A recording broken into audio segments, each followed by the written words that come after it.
You are listening to Mostaccioli Murder, Book 1 of the Jade Sommer series, written by Nicolette Pierce. Copyright 2020. Audio copyright 2025 by Pierced Heart Publishing. Digitally narrated with full cast of voices.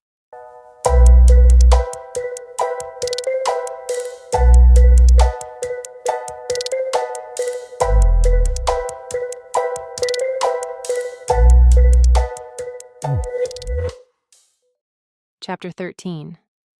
After my talks with Aunt Dot and Alan, I was in the mood to escape. Just as I was about to head out to visit Dad, a phone call came through. I cringed, wondering if it would be Alan trying to swindle his way out of the money he owed me. But it was Ross. I'm at the Italian restaurant. Logan got me in, but then he was called in to work. About Wayne's case? I asked, not wanting to sound too curious, but I was. I think so. I need you to come here in his place. Why? I was just going to visit Dad. Jade, this was your idea. Come and eat with me. It'll cost extra if we have to pay for my meal too. I didn't see any prices when I looked at the place online, which means it's expensive. I know, but you're the one who decided to do this. You just don't want to eat alone, do you? The silence on the other end spoke volumes. Fine, I said. Order me a house wine and see about an appetizer. I'll be there in about 10 minutes. Thank you. He hung up. I hired a car on my app and then headed out the front door of the restaurant, locking it behind me. It was just past the 10-minute mark when I arrived at the swanky restaurant. I spotted Ross at a corner table as soon as I walked in. The restaurant wasn't that big. In fact, it was rather small. Maybe 10 tables at the most. But the place had a lovely vibe with warm lights that glowed down on the natural wood tables. The gleaming wood chairs were obviously new and hadn't been patched together by duct tape. A woman with a brilliant white chef's coat stood at Ross's table. Ross was talking and smiling at the chef, and not the fake smile or the one reserved for annoying family. This one was charming, which made me wonder about a slight attraction. Ross needed a girlfriend, and one that could cook would be the best possible girlfriend he could have in our predicament. I thought about Lily for a moment, and what her reaction might be to the pretty chef who stood close to Ross. Maybe jealousy would spur her into shaking off her shyness. When I drew close to the table, Ross glanced over. Avery, this is my sister, Jade. Jade, this is Avery. She owns this restaurant. I held out my hand, which she took to shake. Avery, it's nice to meet you. It's nice to meet you too. I've heard a lot about you. In 10 minutes? I asked. I hope it wasn't all bad. No, not at all. Avery is the contact Logan was talking about. Before, I had been viewing Avery as a potential girlfriend for Ross, but now I looked at her differently. What was her connection to Logan? She was lovely. Her silky, dark brown hair was pulled back at the nape of her slender neck. Her eyes were a bright blue. Her smile was engaging, and she exhibited a confidence that few women truly possessed. And even though the bulky chef's coat was hiding most of her body, I knew that with her slight frame she probably looked drop-dead gorgeous in any dress. Interesting. I took a seat at the table. Your restaurant is enchanting, I said. Logan told you why we are here, right? I wanted everything to be above board. I didn't want her to suspect that we were trying to steal any of her recipes. She gave a nod. Yes, and I'm flattered. Your restaurant has been a Chicago landmark. Picking up the menu, I skimmed it. It was only one page, but the items listed were unique variations of Italian classics. You have an eclectic selection, I said. What was your inspiration for this menu? I traveled extensively for both school and some of my past jobs, and when I'm not working, I seek out restaurants I've never tried, which has taken me all over the place. It's amazing what you can find when you keep your eyes open and your taste buds active, she said with a grin, which made her even that much prettier. Well, keep it up. Looks like you're doing well, I said. Even your online reviews are stellar.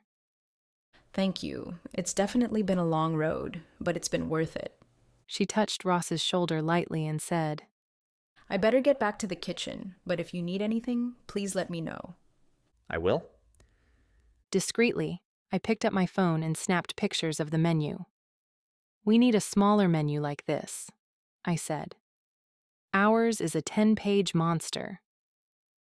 Have you talked to Aunt Dot yet?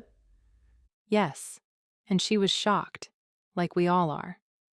But she's willing to talk, I said, still reading the menu. If we could have a smaller menu, we wouldn't have to keep so much food in stock. But what about our classic dishes? We have so many. I gave a shrug. We can still have them, but maybe we can rotate some as daily specials instead of regular items. But what I want to talk about is you and Avery. What do you mean? She touched your arm and gave you extra time she could be using to prepare for the lunch rush. I'm wondering what that means. She was just being nice. Is that all? Of course. Anyway, she's Logan's friend. I supposed it was none of my business, and I had to focus on the yummy task ahead. Do you think we should open for lunch too? I asked. Maybe only opening for dinner is hurting our bottom line. We'll need more customers before we can do that. It would require extra staff hours, and we don't have the money. I supposed he was correct. Still, it could be a plan for the future. Soon, our table was filled with decadent food that made all other thoughts come to a halt. Just like I expected, lunch was amazing. Everything was made from scratch. Complimentary appetizers and entrees lined the table. The flavors went from light and delicate to a savory boldness that had me groaning a few times as Ross and I ate from several shared dishes. After the dessert course, I was about ready to ask for a wheelchair to get me and my food belly out to the curb. Then Logan walked in. He sat down at the table, making himself comfortable and eyeing the leftovers. He picked up a fork and began sampling from our plates. Hey, I was eating that, I said. You look like you're going to explode. I won't argue with you there. I leaned back, trying to allow the food to move through my system. You're right about this place. The food is ridiculously good. That's why I suggested it. It was on the tip of my tongue to ask him about his friendship with Avery, but I didn't. If I was honest with myself, I was afraid of the answer. All right, if someone could help me up, I'll go visit Dad at the hospital, I said. Logan stood and offered me his hand. Tell your dad I say hello. I gave a nod and grasped his hand, dropping it as soon as I stood. So, what was so important that you ditched Ross? I got a lead, but it was a dead end. I knew that was all the information I was going to get from him. I doubted even Avery could get much more. Still, I wondered, do you at least have a suspect? Several, but we don't have enough proof. What about Mr. Cheerful? I asked. He seems to keep popping up. He's probably guilty of many things, but he's not the killer. Keep me in the loop. Ross, see you at the restaurant later. I headed to the door, but before I walked through to the sidewalk, I turned around, and I wished I hadn't. Avery walked up to Logan. She placed a light kiss upon his cheek. It was chaste, nothing special, but it was the way that Logan's arm curled around her, placing his hand at the small of her back that had me guessing there was more going on than a peck on the cheek. And just that simple gesture pulled me back to the night I found him and Mindy together. The feeling of betrayal caught me at the throat. Just as I was getting the emotion under control, Logan glanced over at me. Our gazes clashed. I backed away through the door and didn't look back.